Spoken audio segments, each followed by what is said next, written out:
Welcome to the first Max group of 2024. We are so excited to start this new year and to start it off with a bang with our topic this week being atomic habits and creating goals and creating the life that you really want. So before we dive into that and get started, I just want to remind you that this is a closed group. This is being recorded, and if you do have any immediate threat to yourself or others, to please reach out to 911 or 988, any family members, people that can support you currently. And if that does not work, or you feel like you don't have any support, again, 911 is the best option for that.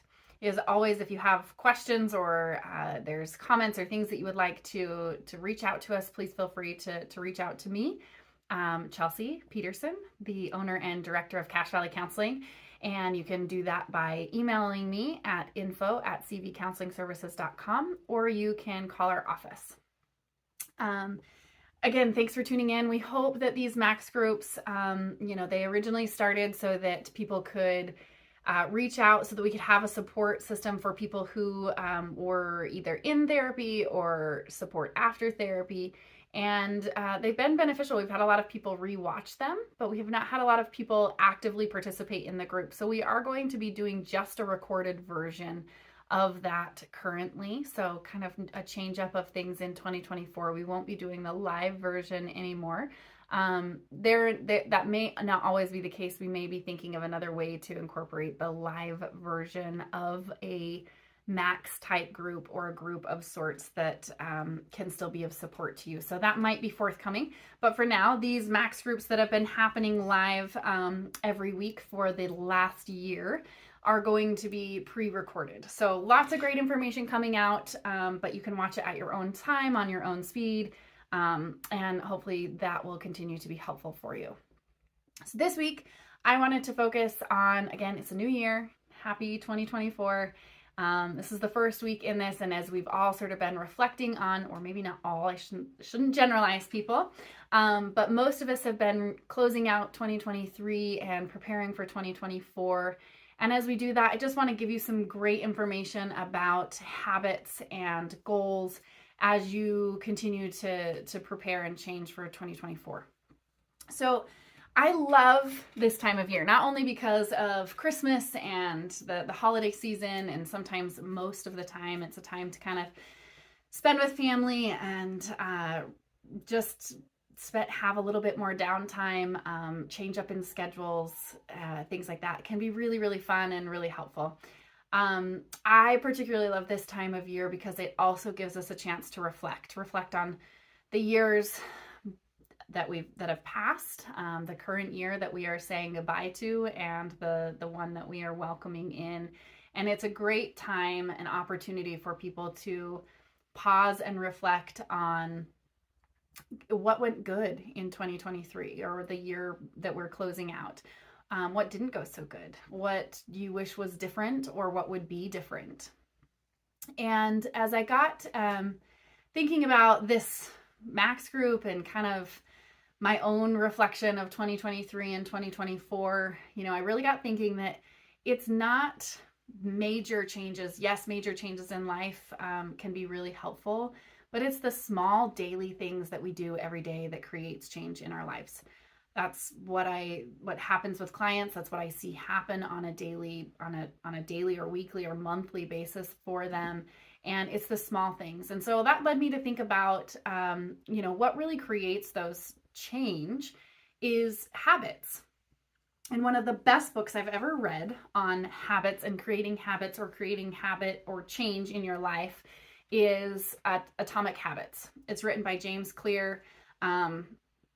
I actually don't know much about him. I don't even know if he's a psychologist. I'm sure I could have read the book biography thing about him, but I actually haven't read it. So I don't know where it comes from, but he's a great, it's a great resource. And I often refer this book to clients, and I think it's a great resource and a great way to think about how to really set up not only your goals, but your lifestyle to be in line with how you want it to be. So if 2023 was not your year, if it was not a good year, right? A lot of us learn by experience. So reflect on that experience and look at what went right, what went wrong, what could I do better, what do I want to be different, and take that and shift that into 2024.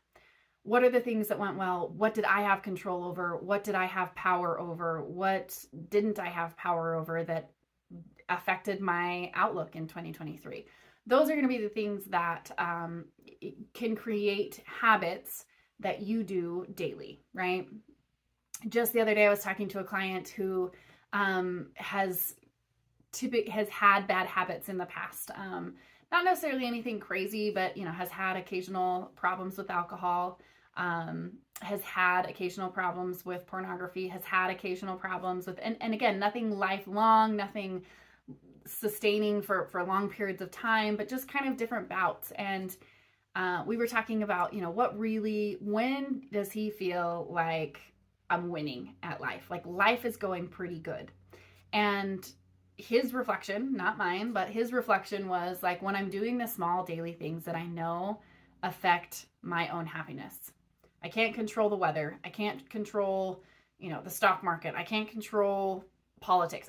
There's a lot of things I can't control, but the things I can control, the daily things, the intake, what I'm putting into my body, choosing better nutrition, choosing to be healthier, choosing to be more active, right? And so some of those things were active choices that he was making and continues to make, and he can see has a direct effect with his mood and how he feels about life.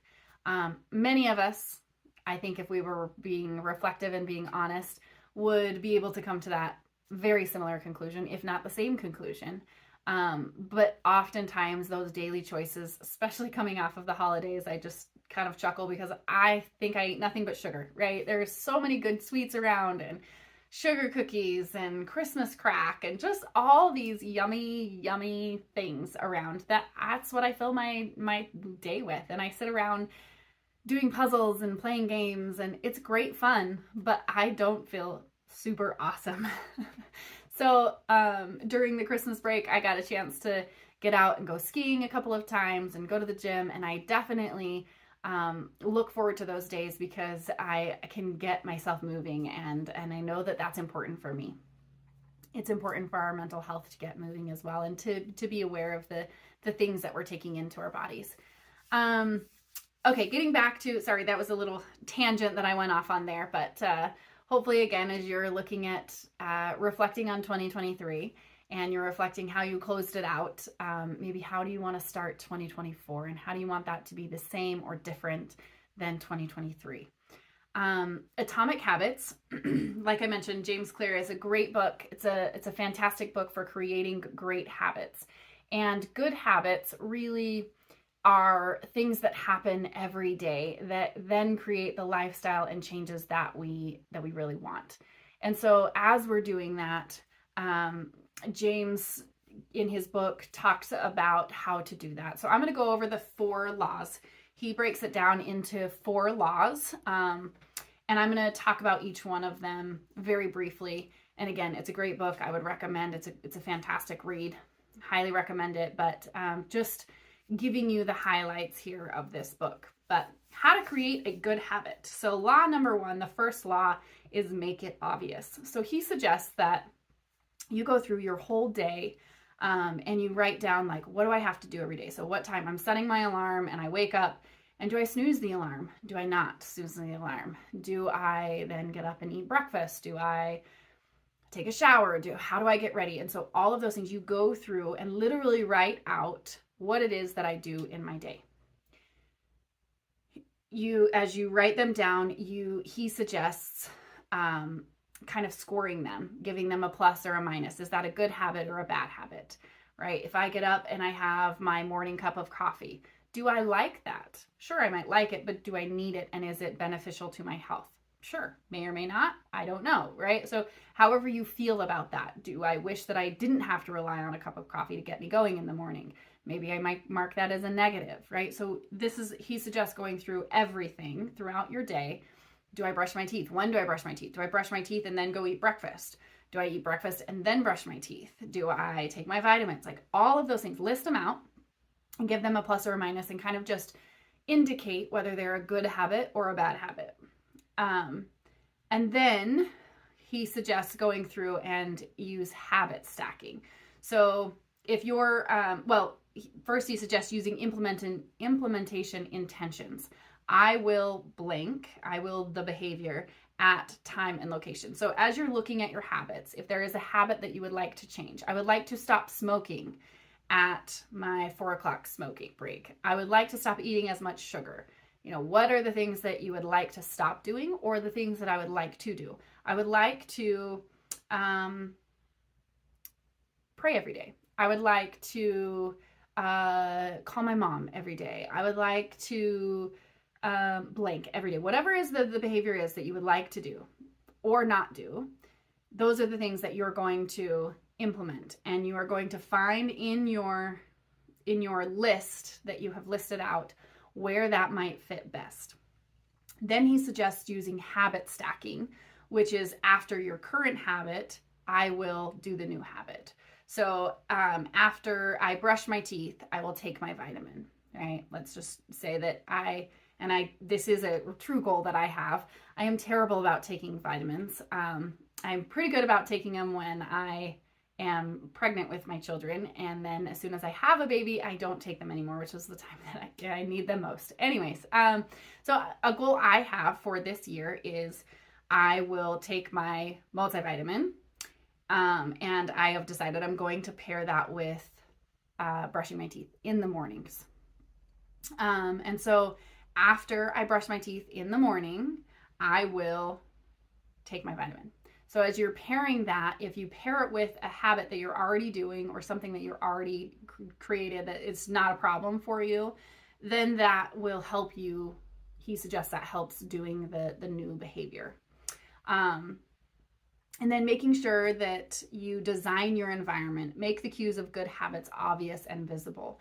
So if you want that, right, like we're going to talk about this a little bit more in some of the other ones, but make it easy, like make it as easy as possible. That's law number 3 we'll get to in a minute, but you want to make it make sense. Okay. You want to make it obvious. You want to make, well, if I am intaking something, if I'm already going to be in the bathroom next to the medicine cabinet, I'm going to take my vitamins and I'm going to do it at a time where I'm already in this groove, right? I don't want to take my multivitamins at lunch when I'm at the office and don't have them close to me, so I have to haul them every day, right? So make it make sense, make it be obvious that this is where this fits in best. So after you've outlined all of my habits throughout the day and where I want to insert this new behavior, the second law is you make it attractive.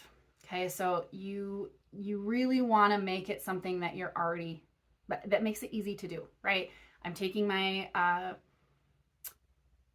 multivitamin as I'm brushing my teeth. I want to make it, again, attractive, he says. So he says use temptation bundling. Pair an action you want to do with an action you need to do, right? So I need to brush my teeth. I brush my teeth twice a day. If I need to brush my teeth, what's the thing that I could pair that with that I want to do, right? So taking, for example, the multivitamin. I want to take my multivitamin. I'm going to pair that with an already established habit, and that is stacking them together. So I do them together. An already established habit with a habit that you would like to establish. That creates that kind of, again, bundling. I'm doing them together and they become habit that I do this and this all at once because you already have an established routine. Another thing he suggests in making it attractive is joining a culture or the desired behavior where the desired behavior is normal, right? So if I want to go to the gym more often, or if I want to eat healthier, going to the gym might be a better place, might be a group of people or a culture that I want to immerse myself more in, because the people at the gym are most likely going to be eating a little healthier. Again, whatever culture you want, right? If I want to read more, then I'm going to join a book club or get a library card and spend a little more time at the library, right? So join a culture, and there are lots of cultures online now. There are lots of social media groups. There's lots of private Facebook groups of like, you could have a book club that's completely virtual. So it's the great thing about social media. It's also the curse because it takes away the personal interaction, which is also makes it easier, which also sometimes limits people or doesn't push people to expand themselves as well. But joining a culture where the desired behavior is more of the norm can be a very helpful way to make it more attractive and make it more likely to happen. The other thing he says about making it attractive is creating a motivation ritual. So do something you enjoy immediately after the difficult habit. So if I have a hard time taking my multivitamin, I've just brushed my teeth, let's say I then give myself a piece of gum or pop a Kit Kat or maybe if I don't want sugar, a Tic Tac is what I meant to say, but a Kit Kat works too. But do it with something that I enjoy, maybe swig it down with orange juice, maybe not after I brush my teeth, but giving myself a little bit of reward after I've taken my multivitamin can be really helpful in creating that habit. Again, you want to make it a good thing. You want to make it attractive for yourself. You want to make it easy for yourself to do, not this begrudgingly like, oh, I got to do this thing, right? The third law James talks about in his book, Atomic Habits, is make it easy. Again, I can't tell you how many times I've said, tell me about your habit or tell me about your goal. And they've said, they go through the process of what they do every day. And it seems really difficult, right? Like have a client who wants to go skiing every day, ski touring every day before he goes to work. He doesn't go to work till noon, but he doesn't have anything ready. His skis are in way different places and it takes him an hour to get ready before he can even get out the door. So let's make that easier, right? Like let's gather your stuff up the night before, put it in your car, make it easy on yourself of like, I'm ready to go. All I have to do is get up, throw my stuff on, and I'm out the door. Sleep in your stuff, put it all out, right? Like there are definitely things that you can do to reduce friction in creating these habits. Again, even with the multivitamins, so many people are like, yeah, well, all the vitamins are in the medicine cabinet and the medicine cabinet is in the hall, or it's down in the other bathroom, or it's in the kitchen, or somewhere where it just doesn't make sense to, okay, I'm going to brush my teeth and then I'm going to go into the kitchen and take my multivitamin, right? That doesn't necessarily make sense or is not the easiest thing.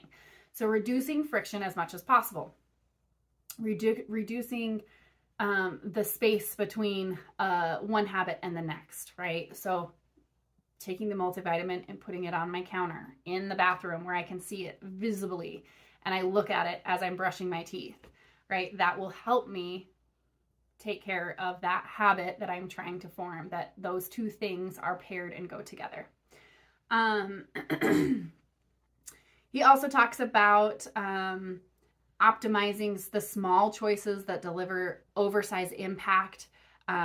Basically, you just want to mastering that decisive moment. I'm going skiing. I'm going to take my vitamins. I'm going to read this book. I'm going to the gym. So make sure that you're maximizing those small decisions. Make sure that, if I'm going to the gym, but I'm going after work, make sure that my gym clothes are loaded into my car the day before so that my excuse of, oh, I forgot my gym bag at home isn't a possibility. Renting a locker at the gym instead of having to haul stuff there and back every day. Whatever it is, those things can, again, help reduce the stress and the strain and help it make a more routine or a more habitual. He also talks about the 2-minute rule, downscaling your habits until they can be done in 2 minutes or less. So again, if it takes a long time, if you're wanting to, let's talk about mindfulness, right? A lot of clients want to be more mindful or add more relaxation or meditation type things into their routines. always suggest they start with as long as possible, but if it's really over 2 minutes, it is usually never going to happen, right? It needs to be bite offable. That's not even a word, but it needs to be something that doesn't feel overwhelming, right? If I have to sit down and I have to start a new task or a new habit that is long, that takes a long period of time, right? If I have to do a 10-minute meditation, never going to happen. If I do a 2-minute meditation, I can do a 2-minute meditation. I can find time to do a 2-minute meditation almost at any point in my day, right? Whether that's when I wake up, whether that's when I'm brushing my teeth, whether that's when I'm in the drop-off line at school, when I'm picking kids up, when I'm when I'm cooking dinner. Like, there are 2 minutes many times throughout the day that those type of things can start. And so he suggests that you don't start anything until it's 2 minutes or less. And then if you want to increase, like, I'm just going to start doing mindfulness in 2-minute increments 1 time a day. And then once you have that habit down, increase that to 3 minutes or 4 minutes, and then increase from there. Again, anything over 2 minutes just seems too overwhelming, especially in our very fast-paced world. It's just too overwhelming. We just don't do it. I don't have 5 minutes, but I do have 2 minutes. Just that weird time concept in our brain. You probably do have 5 minutes, but are you going to prioritize it if it's 5 minutes? Probably not. So trying to reduce it to 2 minutes or less until it becomes a habit, and then you can increase once it is a habit. And he also talks about investing in technology or one-time purchases to lock in future behaviors, in just a way of automating your behaviors. So if there are apps, if there are things that you can use to your advantage to, have a time reminder go off, or, if my goal is to read more and Audible automatically starts playing at 9:30 at night when I should be in bed, or 10 o'clock at night when I should be in bed, and I want to start reading my book, Audible is automatically going to start playing for me. I don't even know if Audible does that, but that's just an example of something that you can do to automate those behaviors and habits. There are things that you can purchase depending on if it's a calorie counter, or if it's a meditation thing, or if it's a step counter, or a pedometer, or a activity level mark, or stress levels, right? Like, there are lots of things, depending on what your goal is, that technology can help overcome that burden of, like, oh yeah, I got to remember to breathe more during the day, right? Like, there are lots of things out there that can be a little thing you put on your watch, or be a reminder on your phone that helps remind you, like, I've got to breathe, right? I mean, we look at how effective notifications are on our phone, right? When I see all these kids using BeReal now, and it's like their BeReals go off and it's like everything has to stop and I got to take my BeReal, right? Like, whatever it is, like, there are effective strategies to use technology to your advantage to make habits form a lot easier and to stay habitual, right? When your BeReal doesn't go off, or when your social media notifications don't go off, it feels kind of funny, right? Like, those things can be helpful in helping create effective habits. And then pretty soon when you start doing it, it definitely becomes more natural. The fourth law is make it more satisfying. Make it as satisfying as you can, right? Like, habits are not always the most satisfying thing. It's not satisfying to take your multivitamin every day. It's not satisfying sometimes to, like, I don't know, not eat sugar or quit smoking or whatever. But there are things that you can do to help it be more successful or to be more satisfying. One of the things that he talks about, or he suggests to make things more satisfying, is using reinforcement. Give yourself an immediate reward when you complete your habit. Again, pair it with a habit that's already established, and then give yourself a little bit of a reward. Sometimes it's a verbal pat on your back. Sometimes it's a, good job. Sometimes it's a physical sensation of, like, okay, I'm going to give myself 5 extra minutes on social media, or I'm going to give myself, like, again, those little things that you can do to reward yourself for the good that you are doing, for the habit that is forming.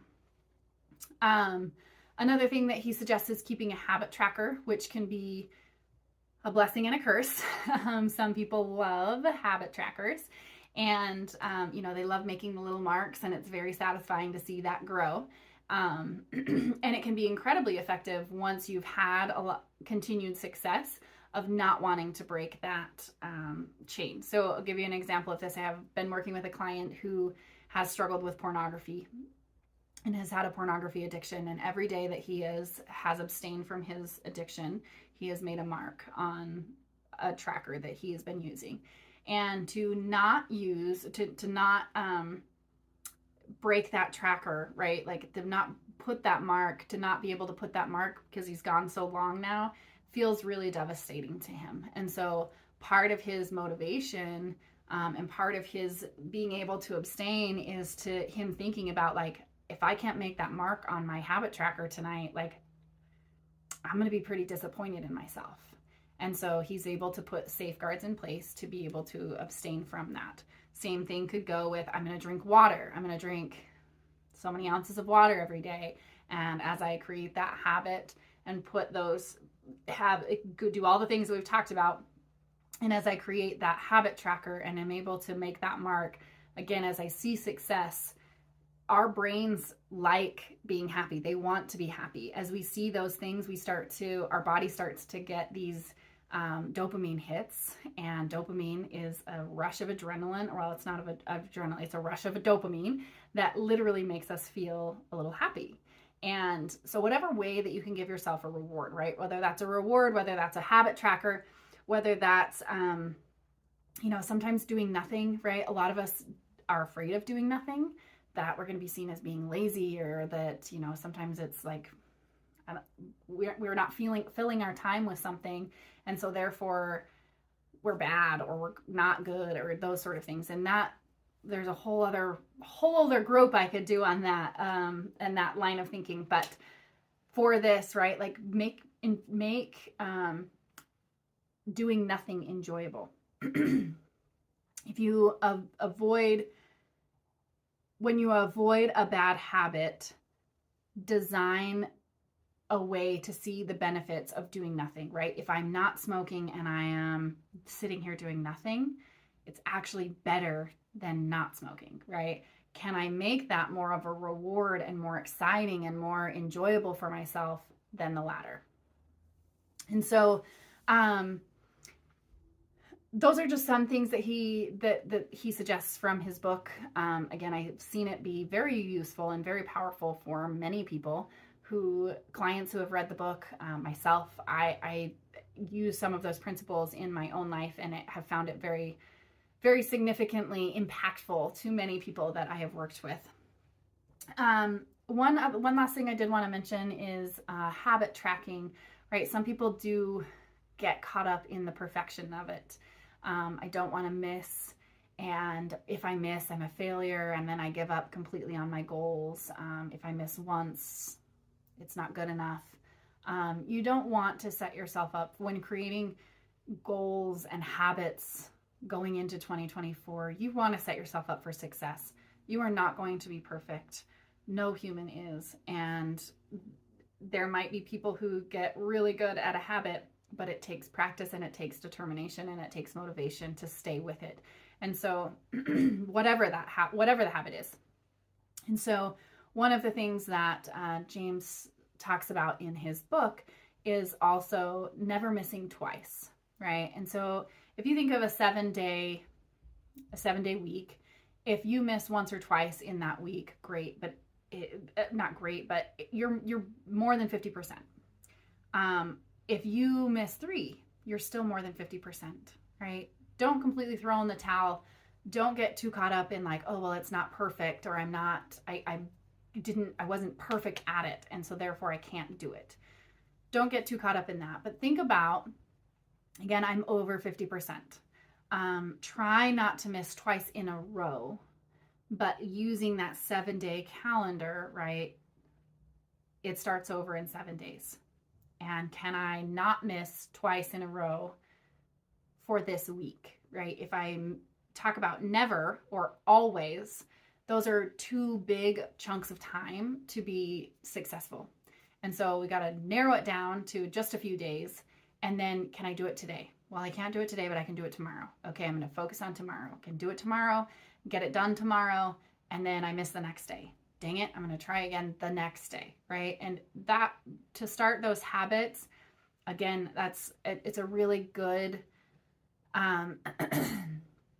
practice to, when you are habit tracking, to not focus on the perfectionism of it, but to use it as a motivator to help you stay focused, and just to keep track of it.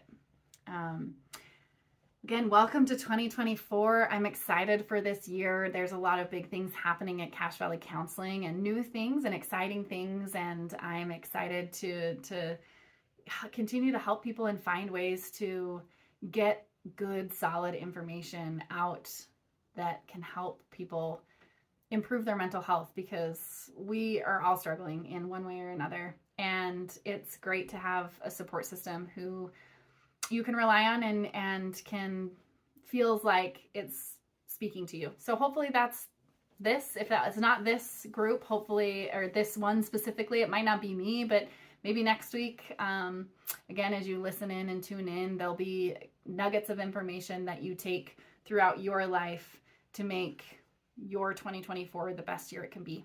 Thanks for listening. I will catch you next time. I'm Chelsea Peterson, at Cache Valley Counseling, and thanks for listening. We'll chat with you later. This is Chelsea with Cache Valley Counseling, and I wanted to thank you for watching this week's edition of Max Group. If you haven't signed up already, click the link in the description. Each week we cover new topics and give you new exercises to try out at home. Sign up and start maximizing the therapy experience.